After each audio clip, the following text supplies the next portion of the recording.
देखो अपने पास में जो टॉपिक था ये ग्लूकोज कंप्लीट हो गया था और ग्लूकोज का फॉर्मूला क्या देखा था C6H12O6 और अपन जो पढ़ रहे थे वो पार्ट क्या था अपने पास में मोनोसेकेराइड था। मोनोसेकेराइड में सेकेराइड इसमें दो पार्ट अपने को ऐसे थे जो पढ़ने थे, एक तो था ग्लूकोज और दूसरा कौन सा था अपने पास में फ्रक्टोज। ग्लूकोज और फ्रक्टोज दोनों का फॉर्मूला क्या था सेम था, ये अपन ने देख लिया था। दोनों का फॉर्मूला क्या था C6H12O6। अब आपको जो ध्यान रखना है इसमें याद रखना है डिफरेंस, और डिफरेंस क्या होता है ये ध्यान रखना है। ग्लूकोज में जो ग्रुप था वो कौन सा था CHO, एल्डिहाइड समूह था और कौन से कार्बन पर था C1 पर। जबकि फ्रुक्टोज में यदि बात करते हैं तो कीटोनिक समूह होता है और जो कि कहाँ पर होता है C2 पर उपस्थित होता है। बाकी इनमें कोई डिफरेंस नहीं होता है। तो दोनों में डिफरेंस जो है वो समूह का है, इसमें एल्डिहाइड समूह है और इसमें कीटोनिक समूह उपस्थित होता है। अब यदि बात करते हैं फ्रुक्टोज की, अपने पॉइंट पे आते हैं, तो फ्रुक्टोज में क्या होता है C2 पे था C डबल बॉन्ड O, बाकी वही 5 इसमें क्या रहेंगे OH समूह उपस्थित रहते हैं। 6 कार्बन की क्या होती है एक सीधी श्रृंखला उपस्थित होती है। तो स्ट्रक्चर अपन ने कितनी देखी थी दो, एक तो कैसी थी ओपन चेन रिएक्शन और एक कैसी थी चेन रिएक्शन। ओपन चेन में क्या होती है खुली अपन क्या रखते हैं स्ट्रक्चर लिखते हैं और चेन में क्या करते हैं उसको बंद कर देते हैं। बंद क्यों होती है क्योंकि वो दो समूहों के मध्य अन्योन्य क्रिया होती है। तो यहाँ पर बात करते हैं सबसे पहले अपन ओपन चेन स्ट्रक्चर की। तो देखो ओपन चेन के बाद में चेन रिएक्शन क्यों दी गई थी उसका रीज़न था, रीज़न क्या था कि ओपन चेन द्वारा सभी गुणों की व्याख्या नहीं की जा सकती। जैसे आपको ग्लूकोज में मैंने बताया था सोडियम बाइसल्फाइड है, उसके योगात्मक उत्पाद जो होता है उसको नहीं समझाया जा सकता है, 2,4-DNP से क्रिया नहीं करता है उसको नहीं समझाया जा सकता है। तो यहाँ पर अपने पॉइंट पे आते हैं, सबसे पहले उठाते हैं किसको फ्रक्टोज को। फॉर्मूला वही C6H12O6, 6 कार्बन की सीधी श्रृंखला, ध्यान क्या रखना है 6, 1 2 3 4 5 6। C2 ऊपर से हमेशा 1 और 2 कैलकुलेट करते हैं क्योंकि क्रियात्मक समूह को कम से कम अंक देते हैं। तुलना किससे की थी डी ग्लिसरॉल डिहाइड से, तो उसके अकॉर्डिंग लिखना है। तो ये C2 पे आपको क्या लगाना है O। अब देखो कार्बन की चारों बैलेंसेस कंप्लीट है।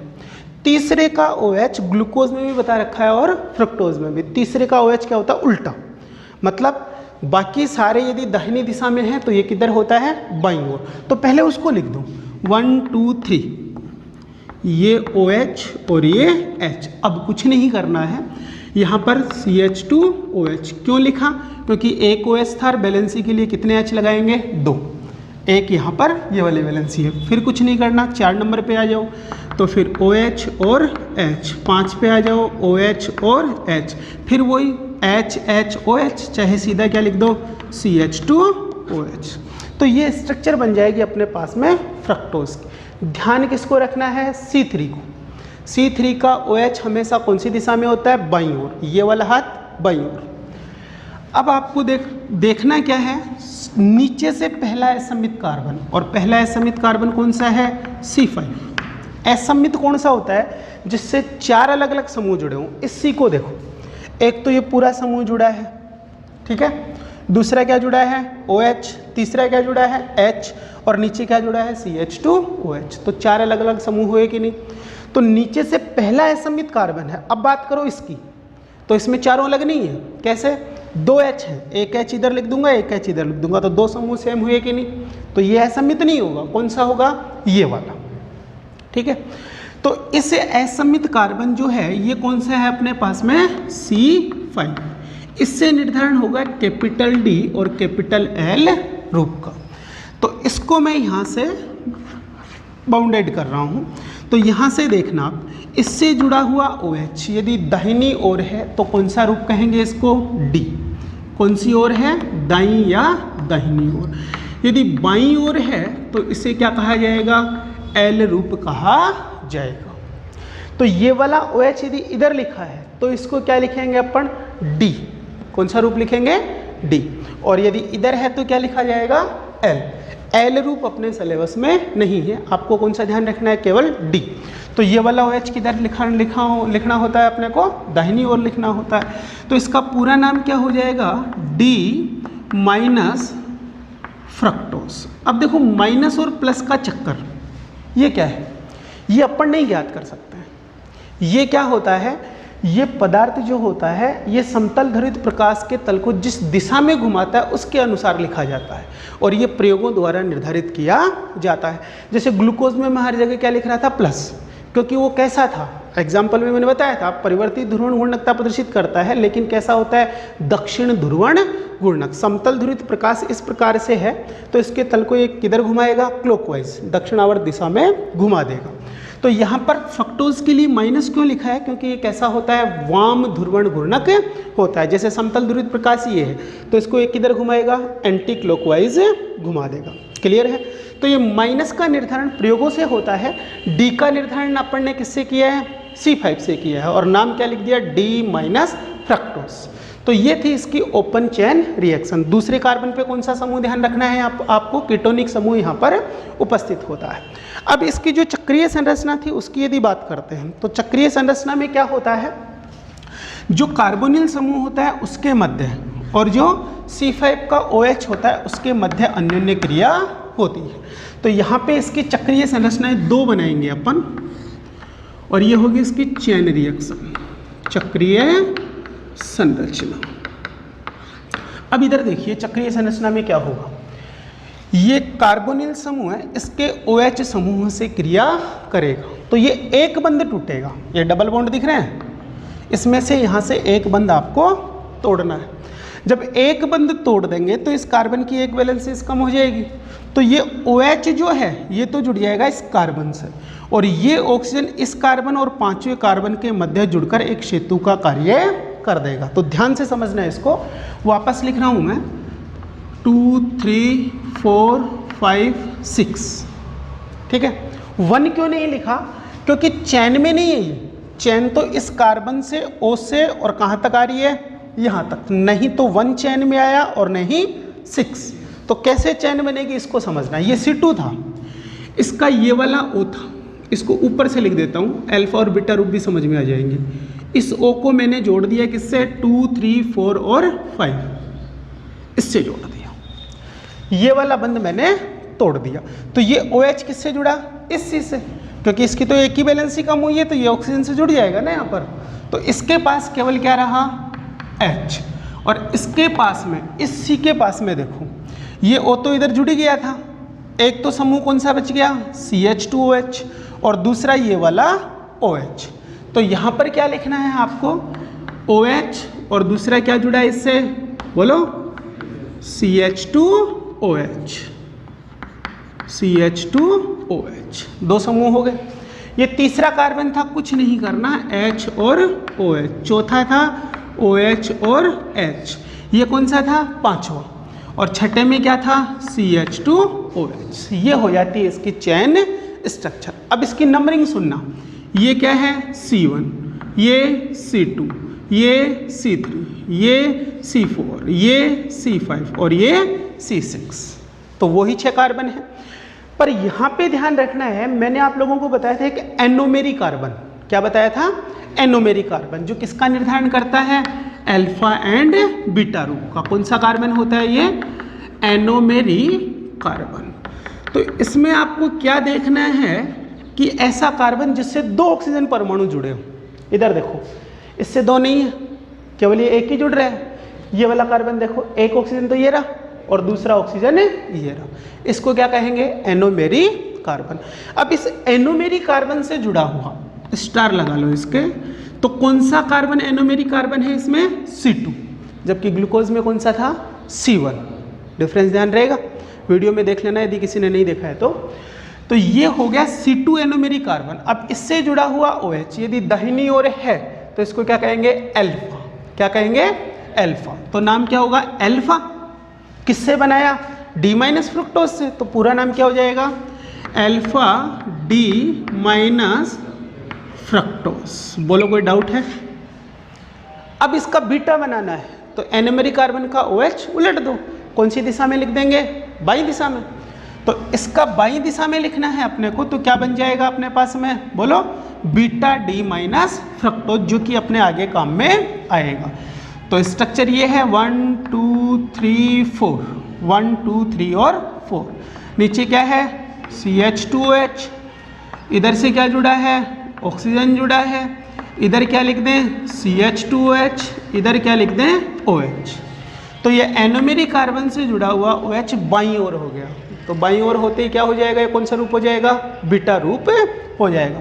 तीसरे में उल्टा लिखना ही होता है, OH और H। चौथे में OH और H, और पांचवें में क्या लिखना है, H, और छठा क्या है, CH2OH। तो इसका नाम यदि देना है तो क्या दोगे फिर, बीटा डी माइनस फ्रक्टोज। तो ये भी क्या होता है, एक मोनोसेकेराइड होता है जिसमें कौन सा समूह उपस्थित होता है, कार्बोनिल समूह उपस्थित होता है। अब इसमें जो वलय है, वहाँ पर वलय कितने सदस्यों की थी, 6 सदस्यों की। यहाँ पर वलय कितने की है, काउंट करो, देखें एक बार, 1 2 3 4 5, 5 सदस्य की है। तो उसमें 6 सदस्यों की वलय थी, किसके समान थी, पाइरेन जैसी। और इसमें 5 सदस्यों की वलय किसके जैसी होती है, फ्यूरेन जैसी। किसकी जैसी होती है, फ्यूरेन। तो देखो क्वेश्चन क्या पूछता है, ग्लूकोज का हावर्त सूत्र लिखिए। क्या पूछता है, ग्लूकोज का हावर्त सूत्र। तो इसके लिए आपको क्या करना है, अपन जो पढ़ रहे हैं उसी का लिखना है। अपने सिलेबस में अल्फा नहीं आएगा, कौन सा आएगा, बीटा। पर ध्यान रखना है अल्फा कैसे बनता है और बीटा कैसे बनता है। तो बीटा ये वाला है, इसका हावर्त सूत्र अपने को लिखना है। तो वलय कितने की थी, 5 की। तो फ्यूरेन की संरचना को उठाओ, इस प्रकार की होती है। यहाँ पे 5वां सदस्य ऑक्सीजन मैंने पहले ही लगा दिया है।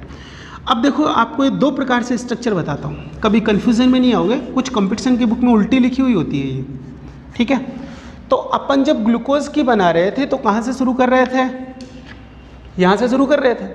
उसको डाल रहे थे C1, पर यहाँ पे इसको क्या डाला जाएगा, C2।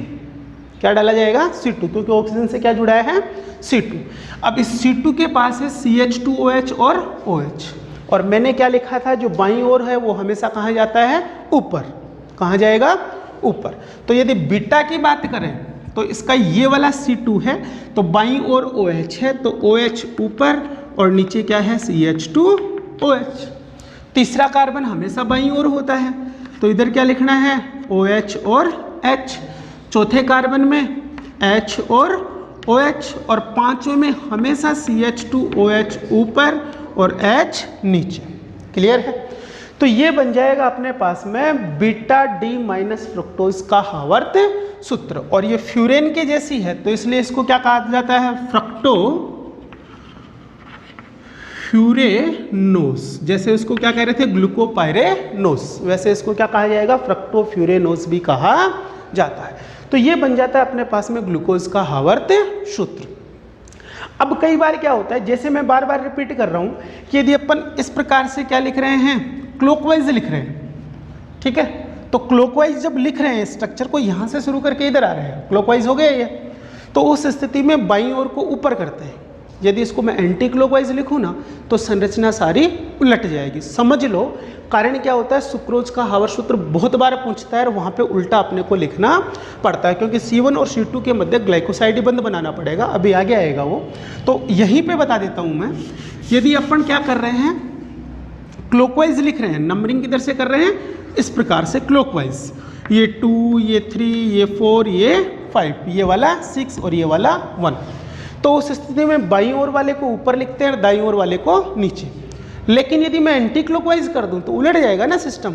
तो उस स्थिति में यदि मैं नंबरिंग इधर से करता हूं, स्ट्रक्चर कंफ्यूजन में नहीं आना है कभी भी। यदि मैं इसको 2 लिख रहा हूं, इसको 3, इसको 4, इसको 5 और 6 नीचे हो जाएगा। और किसकी संरचना लिख रहा हूं, बीटा डी माइनस फ्रक्टोज की, ठीक है। तो जो बाईं ओर था, यदि एंटी क्लॉकवाइज कर रहे हैं तो उसको कहाँ लिखेंगे, नीचे। तो यहाँ से शुरू करो, दूसरे में OH ऊपर था, इसको कहाँ डाल दो, नीचे। ऊपर क्या आ जाएगा, CH2OH। तीसरे में OH ऊपर था, तो H ऊपर और OH नीचे। चौथे में क्या है, H ऊपर है, तो OH ऊपर और H नीचे। और पांचवें में CH2OH ऊपर है, H नीचे है, तो इसको भी उलट दो। तो H ऊपर और CH2OH नीचे। क्लियर है? तो चाहे आपको क्लॉकवाइज संरचना लिखनी पड़े चाहे एंटी क्लॉकवाइज, आपको कभी भी कंफ्यूजन में नहीं आना है। कई बार क्या होती है रिफ्रेशर वगैरह में ऐसे स्ट्रक्चर दे देता है, फिर आप काउंटिंग तो समझते नहीं हो किधर से की है, क्या सोचते हो कि सर ने गलत पढ़ा दिया। ऐसा कुछ भी नहीं होता है, बस सिस्टम ध्यान रखना होता है। क्लॉकवाइज है तो बाईं ओर का ऊपर, अरे सिंपल सा है, ये ध्यान रख लेना कि सर खड़े थे तो उनका बायां हाथ किधर था, मेनली ऊपर रहता है। अरे मेरा बायां हाथ किधर रहता है, यदि मैं यूं भी लिख रहा हूं तो यूं पकड़ के लिखूंगा या यूं लिखूंगा, तो ऊपर कौन सा रहेगा, बायां। तो क्लॉकवाइज लिख रहे हो तो बायां हाथ मेरा ऊपर है तो मैं हमेशा बाईं चीज को ऊपर लिखूंगा। एंटी क्लॉकवाइज दिमाग में मत लिखना, बिठाना ही मत इसको, कभी लिखना पड़े तो क्लॉकवाइज लिख कर उसको उलटना तुम्हारे को है। क्लियर है? क्योंकि कंफ्यूजन नहीं लाना है तुम्हारे को। तो ये बात हो गई अपने पास में फ्रक्टोज की। तो दो मोनोसेकेराइड कंप्लीट हो गए, एक तो ग्लूकोज हो गया और दूसरा फ्रुक्टोज हो गया। फ्रुक्टोज मेनली क्या होती है, फ्रूट शुगर होती है, फल शर्करा। जो फल होते हैं उनमें कौन सी शर्करा पाई जाती है, फ्रक्टोज। और इसके आदर्श जो होते हैं उनमें कौन सी पाई जाती है, ग्लूकोज पाया जाता है। अब देखो बात करते हैं अपन डाइसेकेराइड की। नेक्स्ट पॉइंट क्या आएगा अपने पास में, डाइसेकेराइड। तो डाइसेकेराइड किसका पार्ट होता है, ओलिगोसेकेराइड का। किसका बताया था, ओलिगोसेकेराइड। और ओलिगोसेकेराइड के जल अपघटन से 2 से 10 तक क्या प्राप्त होती है, मोनोसेकेराइड इकाई अपने को प्राप्त होती है। कहाँ से कहाँ तक, 2 से 10 तक। कौन सी इकाई, मोनोसेकेराइड इकाई अपने को प्राप्त होती है। लेकिन 2 इकाई बनती है तो उसको क्या कहते हैं अपन, डाइसेकेराइड। और आपके सिलेबस में क्या है यहाँ पर, डाइसेकेराइड। और डाइसेकेराइड में 3 एग्जाम्पल है। एक तो है अपने पास में सुक्रोज, दूसरा है लैक्टोज और तीसरा है माल्टोज। ठीक है, तीनों का फॉर्मूला सेम, क्या,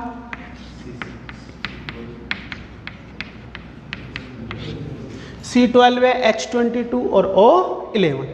ग्लूकोज फ्रक्टोज का सेम, ऐसे ही किसका है, सुक्रोज, लैक्टोज और माल्टोज, तीनों का फॉर्मूला सेम। केवल डिफरेंस किस में होता है, इनके जल अपघटन से उत्पाद जो मोनोसेकेराइड इकाई होती है उनके अंदर होता है।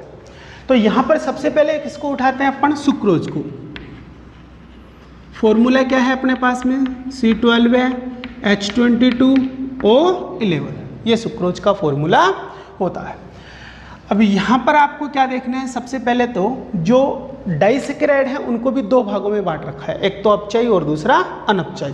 ध्यान रखना है ये, वैसे पहले आप लोगों को बता रखा है मैंने, ये अपचाई और दूसरा कौन सा था, अनअपचाई। तो यहाँ पर अनअपचाई का एग्जाम्पल तो क्या होगा, सुक्रोज, और अपचाई कौन कौन सी हो जाएंगी, लैक्टोज और माल्टोज। कई बार कारण पूछ लेता है, तो कारण आपको ध्यान रखना है कि सुक्रोज में जो दोनों मोनोसेकेराइड इकाई होती हैं उनके कार्बोनिल समूह बंध निर्माण में या ग्लाइकोसाइडी बंध निर्माण में भाग ले लेते हैं। कौन सा बंध बनता है, ग्लाइकोसाइडी। तो सुक्रोज की दोनों मोनोसेकेराइड इकाइयों के कार्बोनिल समूह बंध निर्माण में भाग ले लेते हैं। तो इस पर मुक्त कार्बोनिल समूह उपस्थित नहीं होने के कारण ये कैसी शर्करा होती है, अनपचाई शर्करा होती है। जबकि अपचाई शर्करा कौन कौन सी है, लैक्टोज और माल्टोज। क्यों होती है, क्योंकि इनमें क्या होता है, दोनों मोनोसेकेराइड इकाई में से एक मोनोसेकेराइड इकाई का कार्बोनिल समूह बंध निर्माण में भाग नहीं लेता है। तो एक मुक्त कार्बोनिल समूह उपस्थित होने के कारण ये कौन सी शर्करा होती है, अपचाई शर्करा होती है। अब देखो सुक्रोज के सिंपल गुणों की बात करते हैं। तो सुक्रोज क्या होता है, मेनली क्रिस्टल ये होता है, कैसा होता है, श्वेत होता है। अरे चीनी है ना अपनी, उसकी विशेषताएं लिखनी है तो दिमाग में चीनी सेट कर लो। क्रिस्टल होते हैं कि नहीं होते, होते हैं। सफ़ेद होता है कि नहीं होता है, होता है। स्वाद में कैसा होता है, मीठा होता है। जल में क्या होता है, ये घुलनशील होता है। बोलो कोई दिक्कत, केवल चीनी के गुण ही तो ध्यान रखने हैं। इसके बाद में जो ध्यान रखने की बात है वो है इसका गलनांक। यदि इसके गलनांक की बात करें तो ये होता है 180 डिग्री सेंटीग्रेड। लेकिन यदि इसको इससे अधिक तापमान पर गर्म कर दें तो एक भूरे रंग का पदार्थ बन जाता है। कई बार क्या करते हैं, चीनी की चाशनी बनाते हैं तो उसको ज़्यादा गर्म कर देते हैं ना, तो वो कड़वी हो जाती है। क्यों? क्योंकि 180 से ऊपर उसका टेम्परेचर हो जाता है। तो भूरे रंग का जो पदार्थ बनता है उसको कहा जाता है कैरामेल। क्या कहा जाता है? कैरामेल। अब ये कैरामेल जो नाम है ये शुद्ध नाम है। कई जगह क्या लिखा होता है? कैरोमल। क्या लिखा होता है? कैरोमल। तो कन्फ्यूजन में नहीं आना है, लमसम यही नाम अपने पास में होता है। इंग्लिश में कोई डिफरेंस नहीं है, हिंदी में इनमें डिफरेंस चलता है, जो कि बार बार कहता हूँ मैं। तो क्या होता है, कई बार क्वेश्चन पूछ लेता है छोटे क्वेश्चन में कि कैरामेल क्या होता है। तो क्या होता है, जो सुक्रोज होती है उसको यदि उसके गलनांक 180 डिग्री सेंटीग्रेड से अधिक तापमान पर गर्म करते हैं तो भूरे रंग का पदार्थ बनता है। उसे क्या कहा जाता है? कैरामेल कहा जाता है। अब यदि सुक्रोज के जल अपघटन की बात करें तो ये भी क्रिया मैंने आप लोगों को पहले भी बताई थी। किसमें? ग्लूकोज के निर्माण की विधि में। इसको किस में भी लिख सकते हैं? फ्रुक्टोज के निर्माण की विधि में भी लिख सकते हैं। तो जल अपघटन करते हैं H22O11 H2O कौन से मीडियम में होता है? ये एसिडिक मीडियम में। क्या बनता है? C6H12O6 C6H12O6। अब यहाँ पे दो क्वेश्चन एक साथ बताऊंगा मैं आप लोगों को, ठीक है। ये था क्या? सुक्रोज। ये बना ग्लूकोज। पर ग्लूकोज कौन सा बनता है? अल्फा डी प्लस ग्लूकोज, जिसका घूर्णन कोण होता है या विशिष्ट घूर्णन होता है +52 डिग्री। कितना होता है? +52 डिग्री। अल्फा और बीटा का बता रखा है आप लोगों को अलग अलग। ये भी बता रखा है कि ये परिवर्ती ध्रुवण घूर्णकता प्रदर्शित करता है क्यों। तो इसका होता है +52 डिग्री। ये बनता है beta D minus fructose, beta D minus fructose, और इसका घूर्णन कोण होता है -92.4 डिग्री। यहाँ पर प्लस का चिन्ह किसको दिखा रहा है? इधर देखना, प्लस और प्लस। तो इसका मतलब ये कैसा है? दक्षिण ध्रुवण घूर्णक। माइनस और माइनस, तो ये कैसा होता है? वाम ध्रुवण घूर्णक होता है। अब इसका जल अपघटन करते हैं सुक्रोज का, तो अल्फा डी प्लस ग्लूकोज और बीटा डी माइनस फ्रुक्टोज अपने को यहाँ प्राप्त होते हैं। क्वेश्चन बार बार पूछा हुआ है, सुक्रोज के जल अपघटन को इक्षु शर्करा का प्रतिपन कहते हैं क्यों? क्या कहते हैं इसको? इक्षु शर्करा। सुक्रोज को कहा जाता है इनर्ट शुगर, पर इसके जल अपघटन को क्या कहते हैं? इक्षु शर्करा का प्रतिपन। क्यों कहते हैं? क्योंकि इसका घूर्णन कोण बदल जाता है। सुक्रोज खुद कैसा होता है? दक्षिण ध्रुवण घूर्णक, ठीक है। और ये भी क्या प्रदर्शित करता है? परिवर्तनशील ध्रुवण घूर्णकता ये भी प्रदर्शित करता है। तो यहाँ पर क्या होगा? सुक्रोज का जब अपन ने जल अपघटन किया तो इससे दक्षिण ध्रुवण घूर्णक ग्लूकोज बनता है और वाम ध्रुवण घूर्णक फ्रक्टोज बनता है। लेकिन वाम ध्रुवण घूर्णक फ्रक्टोज जो होता है उसका घूर्णन कोण अधिक होने के कारण मिश्रण का परिणामी घूर्णन विपरीत दिशा में हो जाता है, इसलिए इसके जल अपघटन को इक्षु शर्करा का प्रतिपन कहते हैं। अब देखो होता कैसा है, तुम्हारे कंफ्यूजन में ही आता है। मैंने कह दिया कि बीटा डी माइनस फ्रुक्टोज का घूर्णन कोण अधिक है जबकि ये माइनस में है। ऐसा कुछ नहीं है। माइनस का मतलब ये वाम ध्रुवण घूर्णक है। सीधी सी बात है, मान लो ये समतल ध्रुवित प्रकाश है, अल्फा डी प्लस ग्लूकोज और बीटा डी माइनस फ्रुक्टोज बराबर मात्रा में बन रहे हैं। तो इसका अणु यदि उसको 52 डिग्री घुमा रहा है तो ये वाला उसको वापस उल्टी दिशा में कितना घुमा देगा? 92। तो परिणामी सीधा था, सीधा किधर हो जाएगा? उल्टी दिशा में घूम जाएगा। तो जो परिणामी घूर्णन होगा वो कैसा हो जाएगा? विपरीत हो जाएगा। इसलिए इसके जो जल अपघटन होता है उसको क्या कहा जाता है? इक्षु शर्करा का प्रतिपन कहा जाता है। अब आपको लैंग्वेज कैसे लिखनी है, जो समझते हो उसको लिखना है, बाकी कुछ नहीं है। कहीं पे भी आपको रटने की आवश्यकता नहीं है, शुरू से जो लिखा उसको लिखते जाओ। सुक्रोज दक्षिण ध्रुवण घूर्णक पदार्थ होता है। इसके जल अपघटन पर दक्षिण ध्रुवण घूर्णक अल्फा डी प्लस फ्रुक्टोज और वाम ध्रुवण घूर्णक बीटा डी माइनस फ्रुक्टोज का निर्माण होता है। अल्फा डी प्लस ग्लूकोज का घूर्णन कोण +52 डिग्री होता है जबकि बीटा डी माइनस फ्रुक्टोज का घूर्णन कोण -92.4 डिग्री होता है। बीटा डी माइनस फ्रुक्टोज का घूर्णन कोण अधिक होने के कारण जो मिश्रण होता है उसका परिणामी घूर्णन विपरीत दिशा में हो जाता है, इसलिए सुक्रोज के जल अपघटन को इक्सु शर्करा का प्रतिपन कहा जाता है। क्लियर है? तो ये क्वेश्चन का आंसर आपको यहाँ से निकालना होता है। अब आती है इसके हावर्त सूत्र की बात। तो देखो हावर्त सूत्र में दो इकाई आपके पास में निकल कर आई है। एक तो क्या है, बोलो, अल्फा डी प्लस ग्लूकोज, और दूसरा क्या है, बीटा डी माइनस फ्रक्टोज। तो देखो सुक्रोज में क्या होता है, अल्फा डी प्लस जो ग्लूकोज है इसका C1, ध्यान क्या रखना है, अल्फा डी प्लस ग्लूकोज का C1, और दूसरा बीटा डी माइनस फ्रक्टोज इसका C2, दोनों परस्पर किसके द्वारा जुड़े होते हैं, ग्लाइकोसाइडी बंध के द्वारा जुड़े हुए रहते हैं। अब हावर्त सूत्र आपको बनाने हैं, एक तो अल्फा डी प्लस ग्लूकोज का जो पहले समझा रखा है, और दूसरा बीटा डी माइनस फ्रुक्टोज का जो अभी आप लोगों को बताया है। तो यहाँ पे सबसे पहले ग्लूकोज की बात करते हैं, और कौन सा रूप है, बोलो, अल्फा। तो अल्फा में C1 का OH कहाँ आएगा, नीचे। तो क्या लिखना है, OH, और इधर क्या लिखना था, H। बोलो, H और OH, OH और H, H और OH, CH2OH और H, क्या बन गया, अल्फा डी प्लस ग्लूकोज बन गया। अब बीटा डी माइनस फ्रुक्टोज, अब C2 इधर लेके आना है ना अपने को, तो संरचना उल्टी लिखो। यदि उल्टी नहीं याद करनी तो सीधी लिख दो। कैसे, इधर आ जाओ, फिर इसको नीचे बढ़ाओ। फिर कहाँ बढ़ाओगे, नीचे।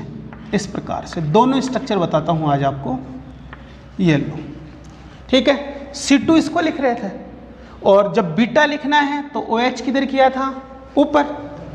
तो OH CH2OH, तीसरे का OH और H, चौथे में H और OH, और इधर CH2OH और H, ठीक है। अब मैंने कहा ये बन गया बीटा डी माइनस फ्रक्टोज। तो C1 इसका है और C2 इसका है, ये ग्लाइकोसाइडी बंध से जुड़े होते हैं। तो इसका OH और इसका OH दोनों पास पास में आएंगे, ठीक है। तो दोनों में से एक जल का अणु निकाल दो, तो क्या जुड़ जाएगा बीच में, O। अरे OH और OH क्या निकाल दिया, H2O। तो ये O के द्वारा जुड़ जाएंगे, इसको क्या कहा जाएगा, ग्लाइकोसाइडी बंध। और ये किसका सूत्र हो जाएगा, सुक्रोज का हावर्त सूत्र। यदि आपको ऐसे नहीं लिखना है तो इसको दोनों को बराबर भी लिख सकते हैं। वो कैसे लिखेंगे, फिर सुनो। बात करते हैं ग्लूकोज, और अल्फा में मैंने कहा था, बीटा में कौन सा था, 1 3, और अल्फा में कौन सा था, केवल 3। इधर देखो, इसमें कौन सा OH ऊपर है, केवल 3। अरे ये भी बता रखा है ना आपको, अल्फा में 3 वाला OH ऊपर है, और बीटा में कौन कौन सा है, 1 3, बता रखा है ना।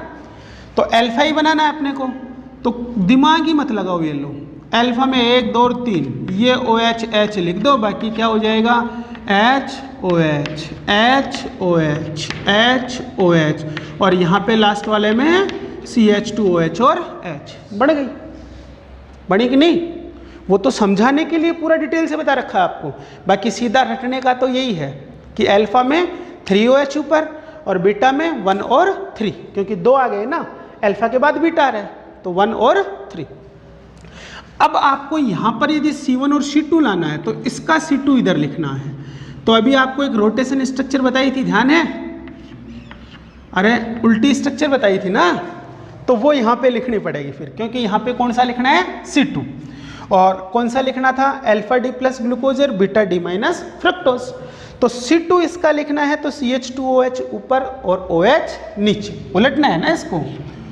तो CH2OH और OH, तीसरे में HOH, चौथे में OH H, और पांचवें में CH2OH ऊपर है, उसको कहाँ लिखोगे, नीचे, CH2OH और H। अब इनमें से H2O निकाल दो, हो गया। तो किसके द्वारा जुड़ जाएगा ये, ऑक्सीजन के द्वारा। तो ये बन जाएगा क्या, सुक्रोज का हावर्त सूत्र। अब क्लियर है? कई बार क्या होता है, ऐसी स्ट्रक्चर मिल जाती है, आप लोग कन्फ्यूजन में आ जाते हो। तो जितनी बनती हैं वो सारे तुम्हारे को लॉजिक के अकॉर्डिंग बता दी है। तो ये हो गया अपने पास में। आप लोगों को नोट्स में शायद ये लिखा रखा है, कौन सा वाला है? ये वाला। स्ट्रक्चर मैच करो एक बार। HCH2H OH H OH CH2OH और ग्लाइकोसाइड बंद। क्लियर है? तो ये इसलिए बताया है क्योंकि आप लोग कहीं दूसरी जगह देखें तो आपको ये पता होना चाहिए कि ये भी सही है और ये भी सही है। तो ये बात हो गई अपने पास में किसकी? सुक्रोज की। अब बात करते हैं माल्टोज की। तो माल्टोज जो है वो चलो नेक्स्ट वीडियो में देखेंगे माल्टोज। तो माल्टोज और लैक्टोज नेक्स्ट वीडियो में अपन यहाँ पर देख लेंगे।